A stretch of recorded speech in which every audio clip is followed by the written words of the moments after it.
Tagumpay na nagtapos ng Public Safety Basic Recruit Course ang 200 bagong pulis sa sinagawang graduation ceremony na pinangunahan ni Police Brigadier General David Paredo Jr., Regional Director ng Police Regional Office Cordillera Administrative Region sa Camp Dangwa, La Trinidad, Benguet.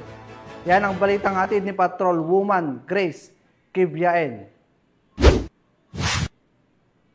Sa isang makasaysayang selebrasyon, matagumpay na nagtapos ang 200 police trainees mula sa Masalibta Class 2024-01 ng kanilang Public Safety Basic Recruit Course sa Camp Major Bado Dangwa. Ang pagtatapos ay hudyat ng kanilang paghahanda para sa aktual na serbisyo sa Philippine National Police. Isinagawa ang closing ceremony sa Masigasig Grandstand at pinangunahan ito ni Police Brigadier General David K. Paredo Jr., Regional Director ng Pro Cordillera, bilang panauhing pandangal at tagapagsalita. Sa kanyang mensahe, pinuri niya ang determinasyon at disiplina ng mga nagsipagtapos.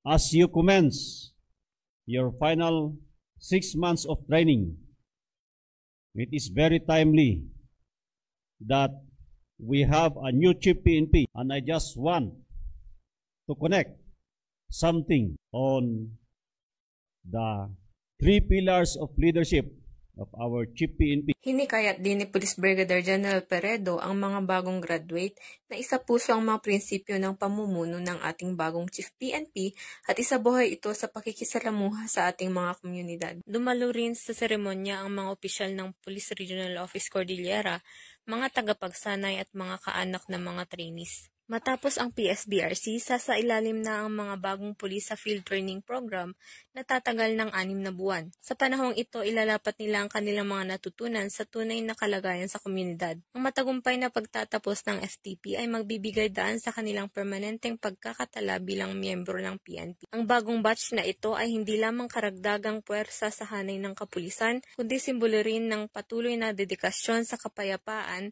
disiplina at makataong serbisyo sa mamamayan ng Cordillera. Sa panayam kay Police Trainee Daniel Cabeza, binahagi niya ang ilan sa kanyang mga natutunan at payo para sa mga nagnanais ring pumasok sa serbisyo. Congratulations, sir! Anong maipapayo mo sa mga nagbabalak na pumasok sa PNP, sir?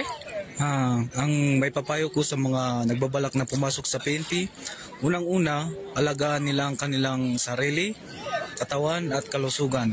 Dahil dito, para hindi sila magkakaproblema pagpasok ng training. At pangalawa ay dapat mag-exercise sila lagi para lumakas ang kanilang katawan. At pagdating ng training, hindi sila mamumroblema na makisabay sa mga ibang trainee. At ang panguli ay magdasal palagi dahil kapag nalulumural ka sa training, Diyos lang ang makakatulong sa iyo. Samantala, labis naman ang kasiyahan ni Ginoong Nestor Pedro, isang magulang ng trainee sa narating ng kanyang anak. Ano pang pakiramdam na one step closer na lang ang iyong anak sa pagiging isang ganap na pulis, sir? Sobrang thankful ako sa Panginoon na meron akong anak na talagang nagpursigido, na hindi nasayang yung mga effort. Talagang nakikita nila yung effort ng kanilang magulang at yun, talagang pinursige nila kasi para sa kanila din yun, sa kanilang sa kanilang kinabukasan at sa kanilang pamilya. Mula dito sa Police Regional Office Cordillera, ako ang inyong PNN correspondent, Patrol Woman Grace Kibiaen, alagad ng batas, tagataguyod ng Balitang Pulis. Maraming salamat, Patrol Woman Kibiaen.